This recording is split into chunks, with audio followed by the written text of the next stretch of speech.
গিয়েছে 1 মিনিট, আমার টমেটোর ঝালও রেডি। এবার চলুন নামিয়ে নিই। নমস্কার, আমি দেবশ্রী, আমার চ্যানেল কুক উইথ দেবশ্রীতে সকলকে স্বাগত জানিয়ে আজ আবারও দুটো রেসিপি নিয়ে চলে এসেছি। খুবই ইজি, অনেকের বাড়িতেই হয়, অনেকেই তৈরি করে থাকেন, কিন্তু আমি যেভাবে করি সেটাই আজকে আপনাদের সঙ্গে শেয়ার করব। তো চলুন, আজ করব মূলো শাক ভাজা আর কাঁচা টমেটোর ঝাল। এই শীতের দিনে কাঁচা টমেটোর ঝাল বা মূলো শাক ভাজা দিয়েই ভাত খাওয়া হয়ে যায়। আমার তো হয়, আপনাদের কার কী হয় সেটা কমেন্ট করে জানাতে ভুলবেন না কিন্তু। তো চলুন শুরু করা যাক। প্রথমে মূলো শাকটা ভেজে নেব। শাক ভাজার জন্য খুব অল্প 1 টেবিল চামচ তেল দিয়ে দিয়েছি। এটা শাকের ওপর ডিপেন্ড করছে কতটা শাক তার ওপর। আমার খুবই অল্প একটুখানি শাক, তাই আমি 1 টেবিল চামচ দিয়েছি। তো চলুন, এবার তেলটা গরম হয়ে গিয়েছে, শুকনো লঙ্কাটা ফোড়ন দিয়ে দিলাম। একটু ভাজা হয়ে গেলে সর্ষে দেবো। এবার দিয়ে দেবো সর্ষে। এটাও ভাজা হয়ে গিয়েছে, এবার মূলো শাকগুলো দিয়ে দেবো।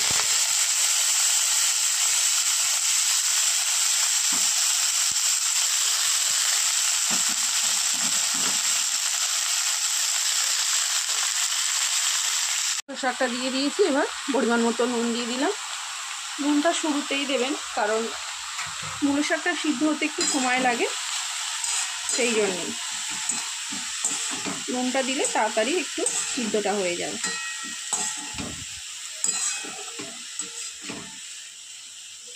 মিশিয়ে দিয়েছি খুব ভালো করে। এবার ঢাকনা দিয়ে আর গ্যাস আস্তে দিয়ে রান্না করব।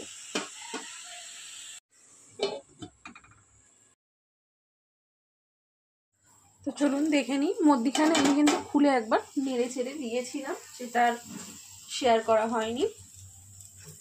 এবার প্রায় হয়ে গিয়েছে। এবার দিয়ে দেবো চিনি। চিনিটা সম্পূর্ণ অপশনাল, আপনারা চাইলে দিতেও পারেন, নাও পারেন।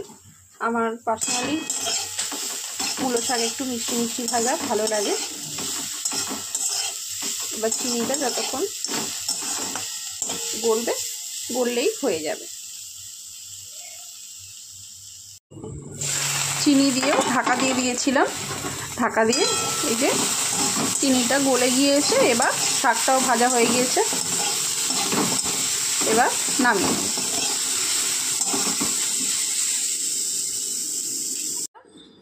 নামিয়ে নিয়েছি। এই যে এবার কড়ার মধ্যেই দিয়ে দেবো অল্প একটু তেল। গরম হয়ে গিয়েছে, এর মধ্যে দিয়ে দিলাম একটা শুকনো লঙ্কা আর অল্প কালো জিরে ফোড়ন হয়ে গিয়েছে। এবার কাঁচা টমেটো আর পেঁয়াজটা দিয়ে দেবো। নুন দিয়ে দেবো।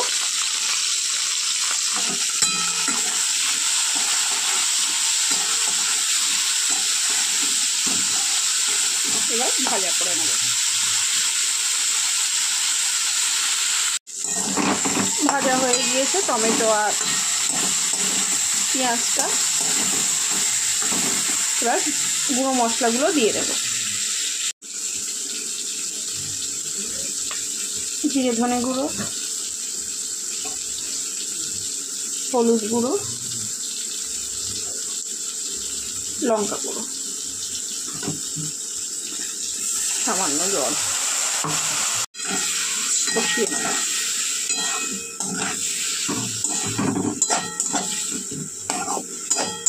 খুবই সিম্পল রেসিপি, কিন্তু খেতে দুর্দান্ত।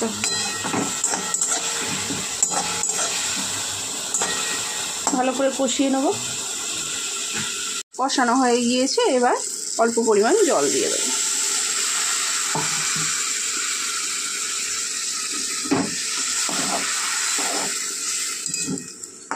এবার ঢাকনা দিয়ে টমেটোটা সিদ্ধ হতে দেবো।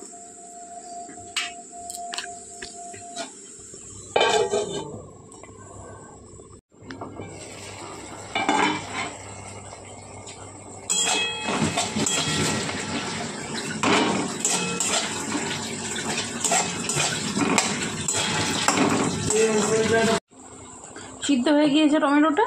এবার দিয়ে দেবো সর্ষে বাটা, বেশি নয়, 1 টেবিল চামচ।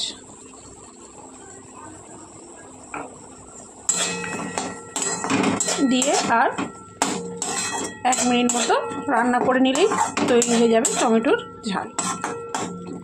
বিশ্বাস করুন অসাধারণ স্বাদ।